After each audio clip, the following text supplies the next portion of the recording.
मित्र आता आपण बघणार आहोत डिटर्मिनंट कसं सॉल्व्ह करायचं ते. आता बघा डिटर्मिनंट सॉल्व्ह करताना काही मोठी गोष्ट नाही, एक छोटासा फॉर्म्युला आहे, त्या फॉर्म्युला सॉल्व्ह करू शकतो. फॉर्म्युला याच्यातच आहे बघा, हे 1 2 3 4 दिसताय ए बी सी डी. हे दुसरं काय ए बी सी डी, या ए चा गुणाकार डी सोबत करायचा आणि या बी चा गुणाकार सी सोबत करायचा, बस एवढंच. म्हणजे काय दिसते, ए चा गुणाकार डी सोबत म्हणजे एडी आणि इथं लावायचं बी चा गुणाकार सोबत सी सोबत. आता बघा सर्वात महत्वाचं काम आहे इथे साइन कोणतं द्यायचं ते. तर इथं साइन राहील हमेशासाठी मायनस. निगेटिव्ह साइन जी आहे ते राहिला परमनंट. आता बघा याला सॉल्व्ह करण्याचे जे एक्झाम्पल बघू, एखादी एक्झाम्पल आहे. मग जर समजा इथं 2 4 मायनस असेल किंवा कोणता पण घ्या, मायनसचे 4 घेऊ 6 घेऊ, झालाय.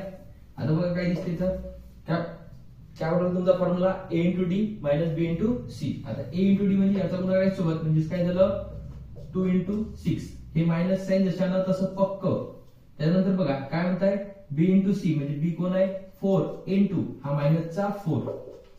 बघा मग काय झालं, तर 2 इंटू 6 12. हे मायनस चिन्ह जशानं तसं 4 चौक 16. आता बघा इथं मायनस साइन काय ना, मायनसचे 16. आता मायनसचा मायनस सोबत जर तुम्ही गुणाकार केला त्याचे ते प्लस आणि ते किती आले 16. 16 ने 12 होतात 28. अशा प्रकारे तुम्ही याचं आन्सर काढू शकता. एखाद जर तुम्ही दुसरं उदाहरण घेतो म्हटलं तर बघा मग काय घेता येणार, तर जसं रूटचं घेऊ एखादी, ज्याच्यात लोक जास्त फसतात किंवा आपले जे विद्यार्थी आहेत जास्तीत जास्त त्या रूट मध्येच फसतात. आता रूट मध्ये जर घेतो म्हटलं तर काय होणार बघा, एखादी जर एक्झाम्पल असेल असं असेल 2√2, इकडे काय घेऊ 2√3 घेऊ, सॉरी 2√3 चालतं, काय होत नाही. त्यानंतर -6√3 आणि इथे घेऊ आपण 4√2. अशा प्रकारचे आहे. आता बघा याच्यात गुणाकार करताना तेच आपली पद्धत, a into D. a into D म्हणजे काय होणार 2√2 इंटू डी किती आहे 4√2. आता इथं बघा हे मायनस चिन्ह जशानं तसं परमनंटली इथे लावून टाकू ब्रॅकेट.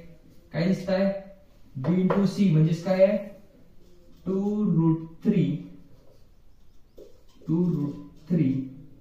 इंटू हा काय दिसत आहे मायनसचा 6√3 मायनसचा 6√3. आता बघा सॉल्व्ह करताना बाहेरचे जे आहे बाहेरच्या सह गुणाकार बाहेरच्या सोबत, अंदरचा गुणाकार अंदरच्या सोबत. म्हणजेच काय, जसं बघा तुम्ही जर एखादी वेळ कुठे जर गेले तर मारामारी जर झाली काय करता, बाहेरची मारामारी बाहेरच ठेवता, अंदरची अंदर जर झाली तर अंदरच्या अंदर. म्हणजे जर तुम्हाला करायचं असेल काय करायचं, हा जो मायनस आहे सॉरी हे जे तुमचं बाहेरचं 2 आहे या बाहेरच्या 2 चा गुणाकार पण होता बाहेरच्या 4 सोबत. म्हणजे काय झालं 2 इंटू 4 किती 8. आता बघा इंटू हा तुमचा √2 इंटू √2 जशानं तसा.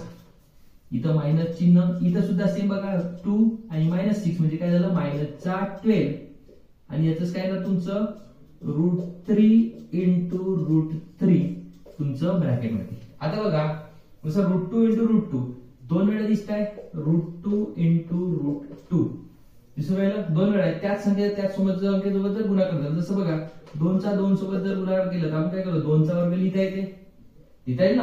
म्हणजे तसंच बघा आता इथं 2 चा वर्ग लिहितात, मग याला कसं लिहिता येते √2 चा गुणाकार √2 सोबत. म्हणजे √2 चा वर्ग जर लिहितो म्हटलं या वर्गासोबत हा √2 काय झाला, रूट काय झाला कॅन्सल, मग उरला काय 2.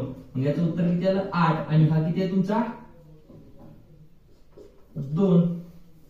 ह्या मायनसचा मायनस सोबत जर गुणाकार केला काय येते प्लस. आता बघा हा रूट किती सॉरी हा किती आहे तुमचा 12. √3 चा √3 सोबत गुणाकार केला त्याला याचं √3 चा √3 सोबत गुणाकार 3 म्हणजे काय झालं बघा 8 दुने 16 आणि इथे काय झालं 12 3 36. 36 आणि 16 जर तुम्ही करतो म्हटलं किती ना 36 आणि 16 बघा 36 आणि 16 येईल तुमच्याकडे 52. याचं जे उत्तर आहे ते किती येणार 52. अशा प्रकारे आपण याला सोडवू शकतो. ठीक आहे.